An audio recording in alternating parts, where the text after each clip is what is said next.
WELSTech is a bi-weekly podcast exploring the intersections of technology and ministry. It is part of the podcast network sponsored by WELS, the Wisconsin Evangelical Lutheran Synod. Our show today is hosted by Martin Spriggs and Sally Draper.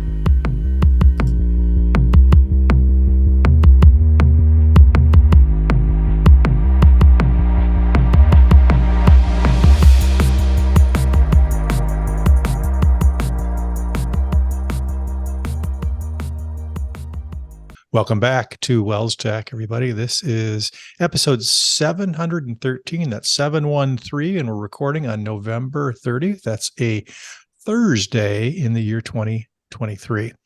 My name is Martin Spriggs, and this is a show about technology and ministry, and of course, where those two intersect. That's what we talk about here.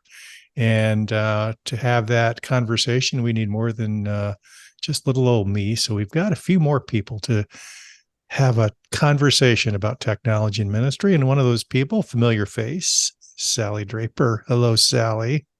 Hi, Martin. I waved at you. My hand kind of jumped out of the wall. It's kind of weird the way these backgrounds work.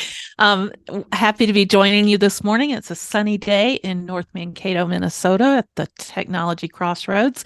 And we are also joined today by our wonderful, creative, verbose, classroom technology correspondent. Take your pick, guys. Yeah. And we welcome you both. That would be Jason Schmidt and Rachel Feld. Hi, Rachel. Happy to have you.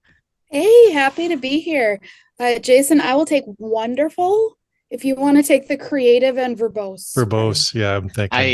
I am on board with that. Verbose is definitely the best way to describe me, even though I think that there could, yeah, okay. Thank you for picking up on the joke. I appreciate that.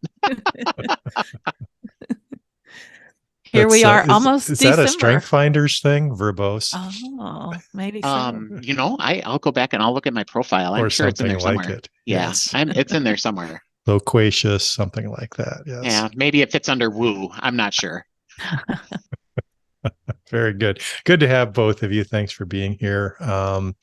And when these two get together with us, Sally and myself, we talk about educational technology or things related to that landscape. And we've been beginning a journey through a book entitled The AI Classroom, subtitled The Ultimate Guide to Artificial Intelligence in Education. I guess we'll be the judge of that, but so far so good. It's been actually a nice walkthrough, a good introduction to it, especially if you're not familiar with it. And I think everybody's in a different place when it comes to where AI fits in their daily life, in their professional life. And this is just kind of a good systematic approach to where does it fit in the educational landscape. So looking forward to continuing that conversation today. Yeah, I think everybody's in a different place as to where AI fits since yesterday, probably, because It's like drinking from a fire hose. There's an explosion of AI. So I really appreciate the book helping us be focused. And we can thank Rachel Feld for this book find. Rachel and a group of MLC profs reviewed it this summer, and she thought it would be a great thing for us to discuss. We're on chapters 4 and 5, which really focus on pedagogy. So where should we get started, guys? Probably with chapters 4 and 5. Okay, good answer. Well, I think we should maybe start with the boxes that were being explained, because I hear Jason doesn't get it at all and Martin gets it completely. So this might be fun. Oh goodness, Rachel, way to just start by throwing me under the bus. I wanted to ease into that, but okay. But to be perfectly honest, I read through that part of the 3 boxes, and I had to go over it at least 4 or 5 times, and I still wasn't completely clear, why boxes? I think that's what I get hung up on. All right, Martin, let's explain the metaphor to Jason. Yes, please. I'm sorry, I just don't get it. I like boxes, so this fits right in with, this is right in my sweet spot. So it's called The 3-Box Solution by Vijay Govindarajan. I probably butchered his name. States that organizations should visualize 3 boxes. So Jason, they're not 3 real boxes. Maybe that'd be helpful for you. They're paradoxical. But the 3 boxes represent 3 different places a teacher or an educator could be living. So one is the current educational system, the status quo, the way they've always thought about technology, the way they've always thought about teaching, about pedagogy. Box 2, they let go of, if you're in box 2 now, you let go of the old values. And I'm just reading right off of their fancy little chart here.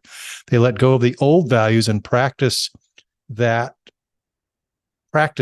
fuel the current system, but fail the new. So they're kind of in this in-between place. So they're open, they're looking ahead and behind, but they're just not quite on board. And then finally, of course, the 3rd box, create a future that serves the needs of learners and the world. So I think if I had to put myself in a box, I'd probably be in box 2. But I think the reality is you're probably moving across these throughout, maybe different responsibilities that you have and different opportunities that you have too. So I think the point is get out of box 1, because that is not going to move the needle forward as you consider different technologies like AI, because it's a totally different way of thinking about things. But the way my impression is, it's very difficult to go from box 1 to box 3 without kind of assessing where things are. And I think that's kind of what we're doing with this book. We're just kind of sitting here thinking, yeah, there's cool stuff. There's helpful stuff. There's maybe transformational stuff, but how that fits in, I think that's kind of that question mark that puts you kind of in the middle. At least that's where I'm at.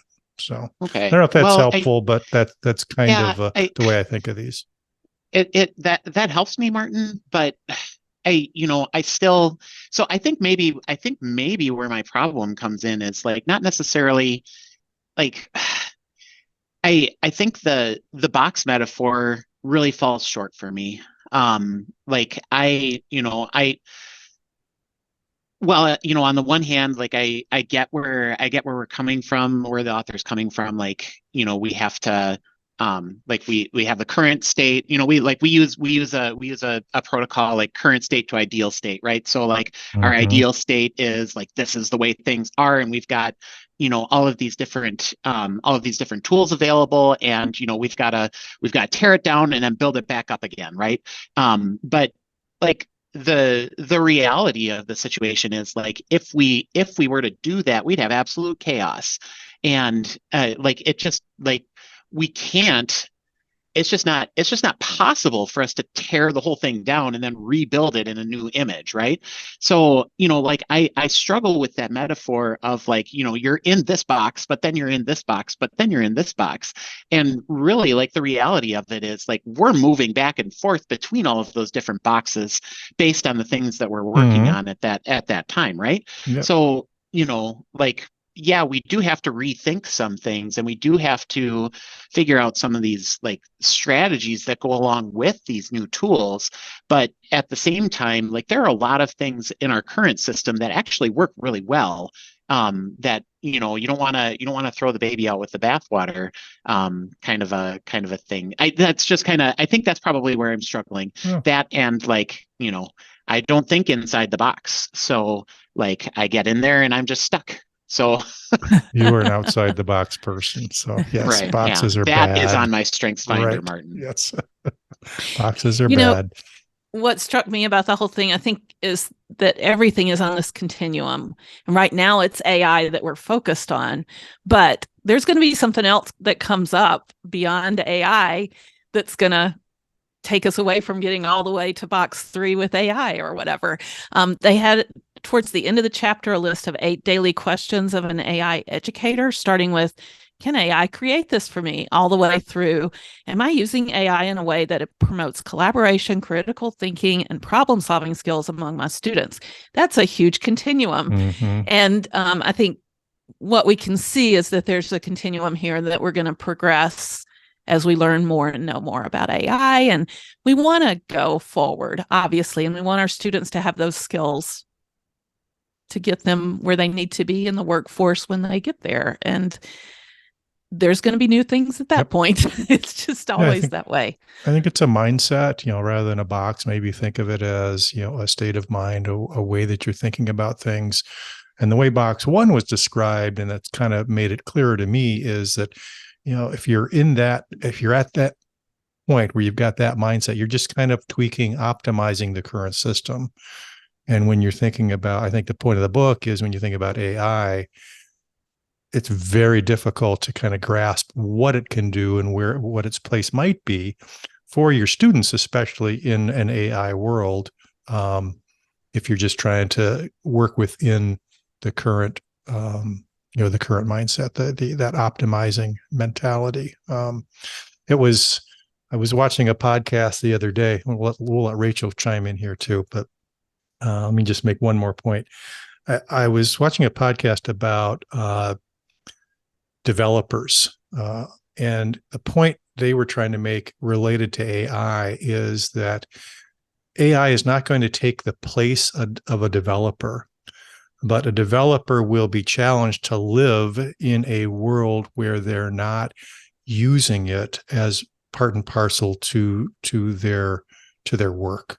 So if they're ignoring that it exists, that will be a differentiator between that and one who does or doesn't. So I think that's kind of how I think of this too. There are opportunities here and almost requirements for a person like this in this field, and maybe the same can be said as from an educator perspective, that if you don't have it in your bag of tricks, if it's not part and parcel to the experience, then it's going to be a challenge.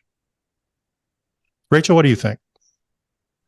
I think one of the things that stood out to me the most was on the page 46 in the book, right after the 3-box metaphor, was that as an education system as a whole, according to the book, we've failed to dedicate any meaningful time to box 3 activities. And you said it very well, Jason. You're an outside the box thinker. And I would say that most people who are really invested in educational technology kind of probably have to be outside the box thinkers. And so it can be hard for us outside the box people to think inside the box, just as it's hard for inside the box people to think outside the box. And it also made me think of Ken Robinson's Changing Education Paradigms TED Talk.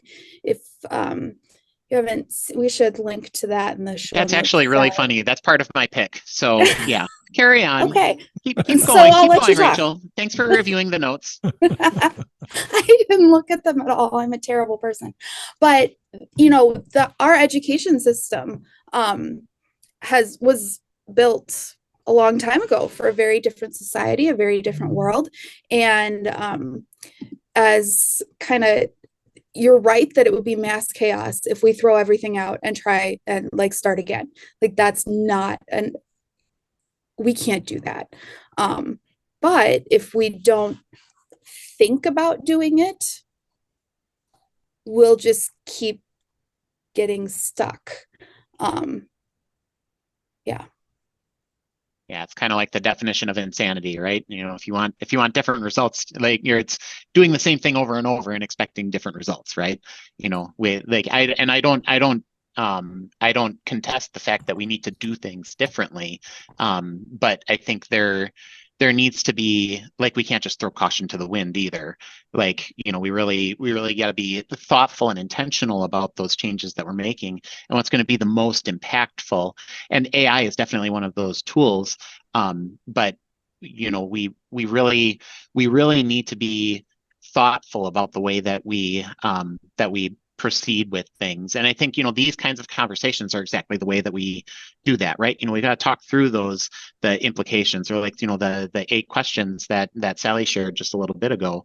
Like that's, we need some sort of a framework to be able to consider the different things that are going to be going on, and that we're working our way through or thinking about, so that we can make those incremental changes that are going to move the needle and have the impact that we want. Isn't being an educator really kind of asking and answering the question, is what we're doing is what my students learning relevant to where they, the workforce? And this is not to say that a big part of a Christian educator's, responsibility is raising faithful disciples. Obviously, you want them to know their Savior. That, let's just make that an assumption. But you almost have to kind of look 5 years, 10 years ahead and say, these are the tools that student, now then an adult in the workforce, will need to know, be comfortable, or techniques, things they'll need to bring to the table. Not that you can teach AI that it'll be anywhere close to what it is today, tomorrow, as we mentioned, but the ability to adopt or adapt to these technologies in the workforce and be comfortable doing it. Right? Does that make sense? It does. Relevance seekers, right? Yeah, that's why I know in my not super long tenure in education, we've seen a big switch in how technology is taught to students. We went from, when I was in high school, the follow this workbook and learn how to use Microsoft Word, to now it's, well, here are all these tools. Let's teach you to collaborate and problem solve and be creative, no matter what the tool is. Because 10, 15 years ago, you could say pretty reliably, yeah, Microsoft Word, off the Office suite, those kind of things. That's where it's at. And I don't know that we can confidently say that anymore. And I think we also have to remember that we've got teachers who have been teaching for a very long time and are really good teachers, but just don't have a grasp on those new technology tools. So how do we help them? And I too look at, how do the undergrads that we've got at MLC, how can they help me understand how those technology tools are used in their education, in their life, so that we are preparing. So it's a little, the target seems to be moving faster than it maybe was 10, 15 years ago, which makes teaching all that more difficult. Mm-hmm. Yeah, there's a continuum. I view, I'm sorry, Jason. Nope, go ahead, Martin. I think, getting back to the 3 boxes, I view it as a continuum. So when you look at AI, the further you are to the left, or at the beginning, the starting line, you're thinking of AI as, just a chat GPT tool that'll help me write a lesson plan, versus, the finish line, where it's kind of integrated into, what a student is and how they think and how they adopt new technology and what it can do in that whole educational space, not just as a Microsoft Word can help you write a document or Excel can help you crunch numbers. I think that's what Rachel's point was too. It's not just a technology as a tool thing, as a little helper. It's maybe a fuller, there's more crevices and cracks, and it's more immersive than that. And I think that's maybe part of the book here too, right? Go ahead, Jason. I interrupted you. Oh, no, that's okay. Because I don't think what I was going to say was as relevant as what you were going to say anyway. So no, it's we have, it seems, and I know I don't remember when I've said this, if it's been on the podcast or just in our discussions for preparations or anything, but it seems like we kind of have these same kinds of conversations about every 5 or 10 years or so. Like something comes along that's going to just absolutely disrupt the way that we teach and the way that that students learn, right? Right now it's AI, but 10 years ago it was the iPad. 10 years before that it was calculators. I mean, Web, so right? it just seems like we have Chromebooks. these conversations on about every decade or so, right? Something comes along that's just going to absolutely disrupt the way that we do things, and we keep on coming back to the same kinds of things, right? It's not about the tool, but what does the tool enable you to do that you could not do before? And that's one of the things I think that's like a real strong point of this book and the discussion that we're having around it is just the way that it kind of challenges you to put that put aside the tool, but what does the tool do, and how does that enable us and free us up to do some of those other things? Releasing that cognitive load of building a lesson plan. I can just tell AI, I can go to classroom.ai and just say, build this lesson plan for me, and it'll build the lesson plan. And now my load doesn't go into creating that content, but actually in reviewing it and vetting it and making sure that it's done the way that we want it to. And I think that really ties into a lot of the discussion and the content in chapter 5, right? It talks about that ped, how would we even pronounce that? Pedagogy? AI. Yeah. Okay, I don't know. Goji, whatever. So hey, we're making up words all over the place. It's fine. We got boxes, we got words, or we got exactly. Stuff right. It's all abstract. I'm thinking that we just put this into Dolly, right? And it illustrated this for us. But I think that's really where we've got to push the conversation. Is it's not necessarily about ChatGPT or Bard or Claude or whatever it is that you're using, but how are you leveraging those tools into that framework?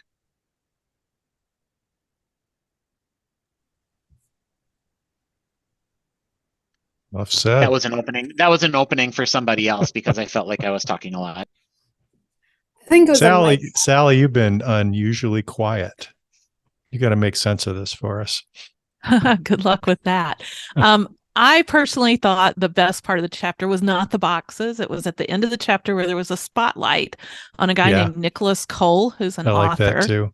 Yeah. And he answered some questions about where he sees AI transforming and things like that.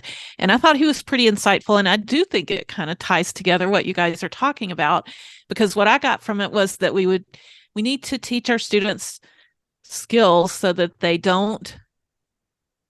aren't just doers, they're thinkers. His point was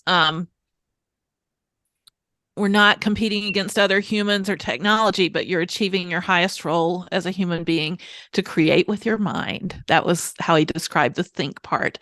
And, even using the AI tools, they're only as good as what you put into them, how you prompt them, and how you build a conversation around them or build whatever you're building. So it takes brain power, and that's where the focus needs to be. And I don't think any educator would argue against, more thinking skills, more problem solving, more collaboration. That fits right in line with everything we've heard throughout the 21st century in education. And so doers instead of thinkers, that's what I'm taking away from this part of the book. Yeah, we throw around the term knowledge workers. We have for quite a while. And I think these kinds of tools give that a kind of almost a new meaning. So it's not just working with knowledge, but it's thinking about, it's writing appropriate prompts. It's looking at the data and getting the most out of the tools that you can versus just understanding the tools or being somebody that sits in front of a computer and doesn't dig a ditch. So I think that's probably the point of this chapter. I think that's the point that the author was trying to make too, that this thinking role is going to be more of a premium. So if you're graduating thinkers, then that's going to serve them well as they get into the workforce, because they're going to be asked to do that. That's how they would differentiate themselves, and that's where the jobs are going to be. And that's one of the things we've tried to kind of emphasize, especially when like worrying about our pre-service teachers using AI to write all their lesson plans, like Jason was saying. It can do the doing of writing a lesson plan, but the thinking part of, okay, I have this lesson plan, but I have this set of students with these unique needs and this unique background, and how do I make that relevant and how does it meet their needs? So I think that thinking versus doing really can help to show how we can use it in our classrooms. Because whenever there's a doing part that, yeah, it's important to be able to do, but AI can also do it just fine. How can we take that and make it into a thinking exercise, which really, you're absolutely right. That's what we want our kids to be able to do, is to think. Yeah, one interesting question in the interview that you suggested we take a look at, Sally, was fill in the blank. Educational leaders need to, and he said, stop preparing students for a world that doesn't exist anymore, which I think was what you were saying too, Rachel. That's easier said than done. That's a one sentence answer, but how do you do that? Interesting. Yeah, and perhaps. Oh, go ahead, Sally. I'm sorry, just the wrap up really harkens back to what Jason was saying. He says, if ChatGPT is cheating, then so is Google. And if Google is cheating, then so are giant libraries that house millions of words of text. And if libraries are cheating, then so is learning. And if learning is cheating, then ... Every new technology has prompted this same argument: the sky is falling. But it never turns out to be true. It simply lowers the barrier to entry, and in the end creates more opportunity and abundance than before it existed. I knew you'd put a bow on this, Sally. Thank you. Yeah. Awesome. Good conversation. Hopefully we whetted your appetite to get this book and read through it. And maybe as a faculty, I think that would be a good thing to do. We've got some resources that we've already put together, Rachel's put together, that might be helpful there too. Good conversations to have at that level, and take it seriously. It's not going away. In fact, you hear more and more about it every single day, and every tool you use, you thought you used and thought you knew, even like things like Microsoft Word, there's your little co-pilot right beside it, wanting to help you. So. Very good. Again, AI, what's the name of the book? The AI Classroom. And I think it's worth a read. So we'll continue to read it together and have great, healthy conversations around it. So good stuff. Let's move on. Yeah, that wasn't verbose, by the way. I looked it up, and that has a negative connotation. Gosh, I was trying to be nice. Y'all are well-spoken. Thank you for being so well-spoken. That's better, yes. All right, let's move on to ministry resources. Yes, I was reminding people just before we started recording that tomorrow starts December. Even though it feels like it's been December for a while, we are full on Christmas season. And that's what our ministry resources are around today. So first of all, I want to make mention of those amazing Christmas concerts. We know how good they've been in the past, and we expect even better this year. MLC will celebrate this weekend, Saturday and Sunday, December 2nd at 7:30 p.m.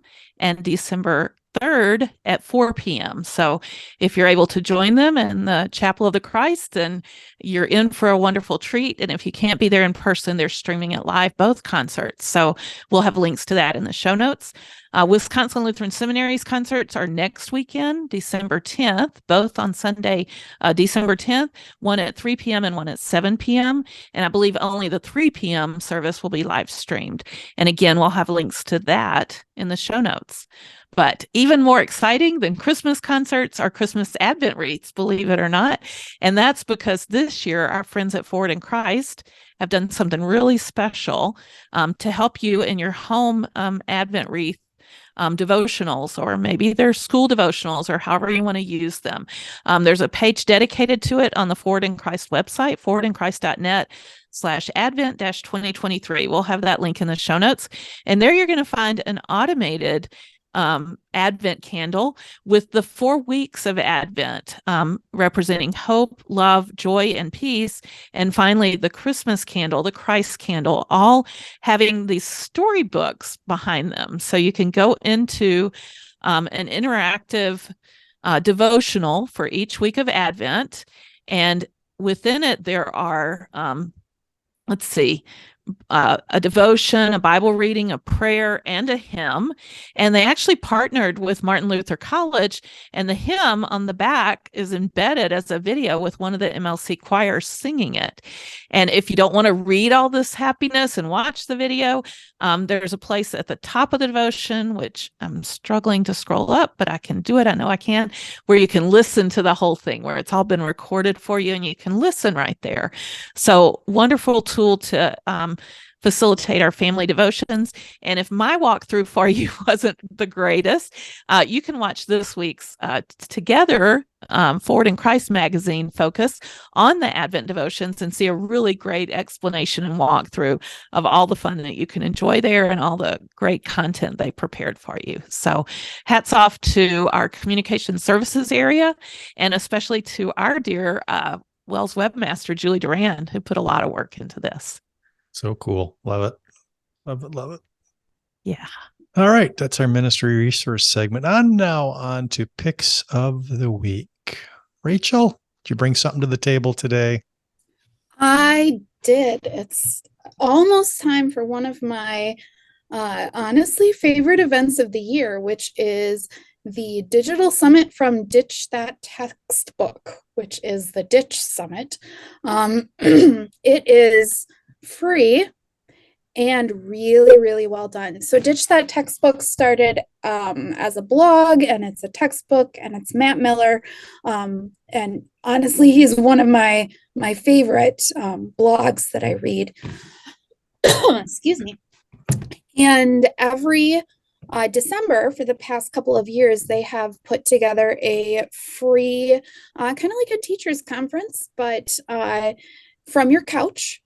And there are a ton of different presentations, all on a wide variety of education topics, most of them tech focused. I would imagine this year there's going to be a lot of different AI ones. And just there's lots of really, really cool people who are sharing their information. And you can see sessions from the previous summit. So all you have to do is enter your email address on the website, which is ditchsummit.com, and you'll get updates of when different videos are going live. And you can even get free certificates for professional development, which can be helpful for those who are looking for those kind of PD hours. And really, I just find them a great way to kind of learn a couple of new things, get some new perspectives without having to go anywhere. Yeah, looks like PDUs are available too if you request them. Even for graduate credit. Yeah. Saw James Clear is one of the speakers we've talked about. We reviewed one of his books, I think, Sally. Atomic Habits. Good stuff. Thanks, Rachel. You're Jason, what do you got today?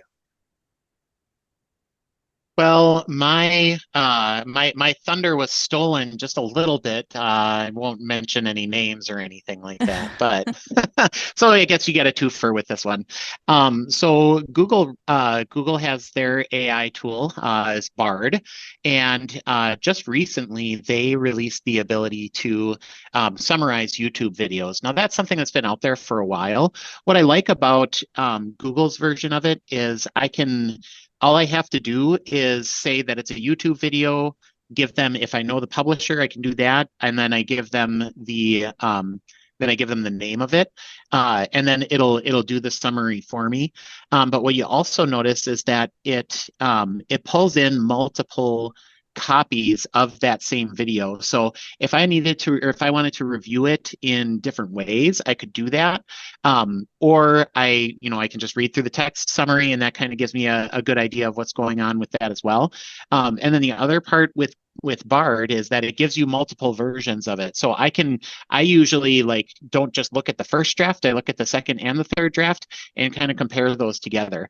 And then the last thing that I really like about Bard is what you see on the screen, is that ability to share the entire chat and the results of that. So you get the prompt, and then you also get the results of that. So it makes it really easy to have a conversation around how to use some of these tools, and then maybe critique a little bit, like, okay, this is what we had and this is how it worked and all of that kind of stuff.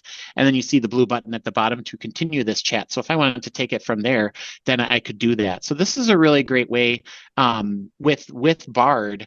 That's why it's one of my go-to kinds of resources, is that tight integration with a lot of different Google services, but then also that sharing ability and multiple drafts is really a useful thing for me. So that's my pick this week, is using Bard to summarize Google to summarize YouTube videos. And I just happened to pick the Changing Education Paradigms by RSA Animate, which is a great listen. If you don't have 20 minutes to watch the whole thing, read the summary. It'll take you 45 seconds. Excellent. And you know what, Jason, just full disclosure, I'm a little bit of a not great with tech sometimes. And you said what you see on the screen is how it's shared. And I didn't see that on the screen, and I scrolled down and I didn't see a share button. But what I realized is that you shared it with me. I didn't do this chat, but you can see I'm on my account because you gave me a link to the chat you did, and I can continue to chat about it and learn more. So being slow as I am, I thought I might explain that to a few others. So good stuff. You're not slow. It's just hidden, Sally. Okay. Thanks. Jason, are there videos that it can't summarize? Do they have to be in a certain format? Do they have to have a transcription? How does that work? What have you found? So I haven't run across that. So I don't know for sure. I suppose I should try to find something that's on there that doesn't have captions, because I would imagine that it's scraping that content, but I couldn't honestly tell you for sure Gotcha. if that's where it's pulling that information from. Okay, cool. Just to piggyback on your pick, this is not my pick. It was actually on my list of picks, but I pulled it off at the last minute here for a replacement. But if you want to do the same thing for podcasts, there's a podcast player called Snipped, SNIPD, I think is the way you spell it, but it has an AI component that you can point it at any podcast. That's why I ask, if this was approachable for any kind of YouTube video that will do an AI based summary. So, which is kind of cool. So just taking that audio, it listens through it. Essentially, it's already done that. And then spits out a nice, bulleted summary of the key points and who the speaker was, even, throughout the podcast. So I think it gives you 2 podcast sessions a week. I want to say I didn't actually go into all the details because I wasn't going to pick it this week, but maybe I will circle back and pick that at some point in the future. But boy, what a time saver, huh? Right. Yeah. Well, and Martin, you can take your Snipped, and I've been looking at otter.ai. So yeah, I've heard of that we can yeah. Let's coordinate and have those picks at the same time, and then we can put them in a cage and see which one emerges. Put them in a box. Yeah. Oh, don't put them in a box. See which one jumps to the next one. Yeah. All right, Sally, what's your pick? Sorry, I muted myself. I'm back. I'm trying to coordinate because I wanted to have a little bit of a video playing in the background. My pick today is from my friend Michael Vlieger, who's the principal at our school, Risen Savior, here in Mankato. And Michael wrote to us to share something called CapCut, which is an AI-enhanced video editor. I'm not sure I have the website open right now, but the video that is playing on the screen right now is a video that he created with that. And he said it really simplified his workflow. He does, I believe, a quarterly video, kind of highlighting things happening at the school. They call it the Risen Savior Connection. And he says, usually I write a script, have students rehearse and film them, select pictures and video clips for the stories, bring it all into a video editor, which he had been using DaVinci Resolve for that. Add media, spend a lot of time adjusting pictures and clip links and lower thirds and scene slides and on and on and on. And it takes, I think he said toward the end, maybe like a half a day's work at times to put together the Risen Savior Connection. He says, this time I used a program called CapCut. It has an AI feature where you can input your script and it will auto-generate a completed video, albeit with sample media. Still haven't figured out how to make it use my media, but it has captions, a soundtrack, and voiceover. All he needed to do was drag and drop and replace the clips he wanted to. He actually removed the voiceover and replaced it with the student image and voice as a media combined piece, and did each of the 3 scenes individually and brought them together with the story title slide for each section. What used to take him a full morning or afternoon was cut in half, he said, about half that time that it normally took. So not perfect yet, but lacking some more powerful features. I'm willing to overlook some of the things Resolve can do for me just because of the time saving. So I thought that was a great tie into our AI conversation, and also just a great video editing tool, and just wanted to show a little clip of what he did with it. That's my pick. Great. And thanks, Michael, for keeping us posted on your progress with AI as well. That, big win, immediate win right out of the box, cut your time, cut that work time in half. So cool. Sure. My pick of the week. Actually, I had to go back into the WELSTech archives to see when was the last time I picked this, because I knew I had picked it at least once. And that is Microsoft's free note-taking app called OneNote. I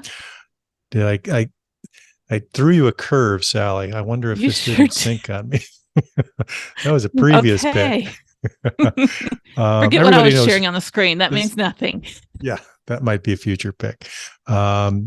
Just go to onenote.com and you can kind of see it for yourself. But I've been doing a lot of work and thinking around personal knowledge management. I was up with the seminary profs a couple of weeks ago. We were talking about personal knowledge management, and obviously tooling or what you do to capture notes is a big question. And I've always, and I've continued to recommend OneNote for its simplicity. It is a free tool. It is a Swiss Army knife of different ways to capture all kinds of content. It's what we do for our show planning. It can capture images, videos, your note taking. It can do handwriting. I've got a couple of videos there that will kind of talk about OneNote and how it works on the iPad, along with some methodologies for organizing notes called the PARA method, PARA. Works really well with OneNote, or just in general, the way to organize your digital notes through 4 categories: projects, area, resources, and archives. I'm not going to go into that level of detail. Maybe that'll be a pick down the road, but it works super well in a tool like OneNote to organize it. OneNote just kind of organizes the way I think. It's got notebooks, it's got sections, it's got pages and subpages, and that's just kind of a helpful way for me to make sense of things. And then you can obviously put links in and organize things with tags and such. But super, super valuable tool for what we do. Spend a lot of time in it, and it's just a flexible thing, especially when you add an iPad and being able to do some handwriting on it as well. So I wanted to make that one of my picks in advance of knowing that we're going to have to make our top picks of the year here. So I wanted to slip that one in under the finish line, so that could maybe make the list, maybe. So just a little teaser. So that's my pick of the week. This was a very big deal, these last picks. This coming down to the wire before our 2023 retro, where we pick our favorites of the year. So yeah, understand where you're coming from, Martin. There's method to our madness. All right. We're getting up against our time limit here. I know Jason's got a bolt here in a minute, but let's get to our community news and feedback. Sure. Just a couple of things to mention here. Believe it or not, a tie into our AI conversation. I came across a video recently about using not Bard, sorry, Bing AI, Bing Chat, which has now been rebranded as Copilot, especially in education. And I thought it was a really well done video. So I wanted to make sure and share that with our audience. And in keeping with that, also found a Microsoft free training titled Enhanced Teaching and Learning with Bing Chat. And it says it'll take about an hour to go through this particular module of training. So check out the show notes, and we'll have some links to information about Bing Chat and how I really think the video itself is very worth your time. It's only about 15 minutes, and he goes into some great examples of how it can be used in education. So check that out. And then also just wanted to point out our WELSTech Google group had a question come up recently and some digital resources I wasn't familiar with. Someone was looking for the source of some videos about multi-grade classrooms. What is a multi-grade classroom and the benefits of multi-grade classroom? And these are videos they had posted on their website, and they weren't quite sure where they had gotten them, what the source was. And we ended up digging it up, and someone commented in the WELSTech Google group that he was the one who had created them. It was actually teacher Timothy Vogel who was behind that. I believe he's from Trinity and Wacosta. Not sure where that is. Wisconsin, probably. Anyway, yeah. So these videos are really well done. I'll do just a quick screen share. They're kind of a cartoony look at it, and with great narration over it, short little videos. So if you're at the point where you want to explain multi-grade classrooms, perhaps you're considering them for your school, or you have them and want to be able to share the concept with prospective parents or whatever, you could make use of these videos. Definitely preview them, but it's only a couple minutes, 3 minutes long, and explains it really well. And so definitely check it out and watch for the links in the show notes. We have a lot of videos to share this week. Very good. Google AI tells me Wacusta is an unincorporated community in the town of Osceola in Fond du Lac County, Wisconsin. That's right. We're it out there. Where it came from. So there's the answer to that question. Probably run through there on the way to Jason's house. That's what I'm thinking. It's up there somewhere. It's up north. All right. If you want to contribute to the show, we would love to have you do that. WELSTech@wels.net is our little old email address you could use. You can go to our show notes page, WELSTech.wels.net, and join the conversation there by adding a comment on any of our shows. And then we're on all the socials, of course. So take advantage of that. Love to hear from you. Tell us what you think of AI, or maybe how AI fits into your educational strategy, or maybe you've had a conversation at the faculty level, and what were the results of that? So be interested to hear that. Next time, Sally, we're going to be joined by a very special guest. For Christmas, we usually try and have one of our newest administrators or CMM co-workers join us, and we're going to have Dan Nummenson join us, who is one of the newer members of our congregational services team. Just a blessing to have him on board. Christian Family Solutions had him as one of their key players there, but we stole him away, and he is doing great things in our little world at the CMM. So be interested to hear what he has to say and what he's doing in congregational services. So tune in next time for that Christmas special. Jason and Rachel, thanks so much for joining us once again. You're very welcome. Anytime. Appreciate what Always you do. Love being a part. And just make that conversation as lively as possible. You did not disappoint. So thank you, Sally, for everything that you do. And thanks to our listeners for tuning in and being a part of our conversation. Really love being able to bring this to you, and keep listening, and invite your friends. Appreciate that. If we don't speak to you before Christmas, have a blessed Christmas, and really hope you enjoy the celebration that is ours because of that Christ child. Talk to you soon. Bye-bye.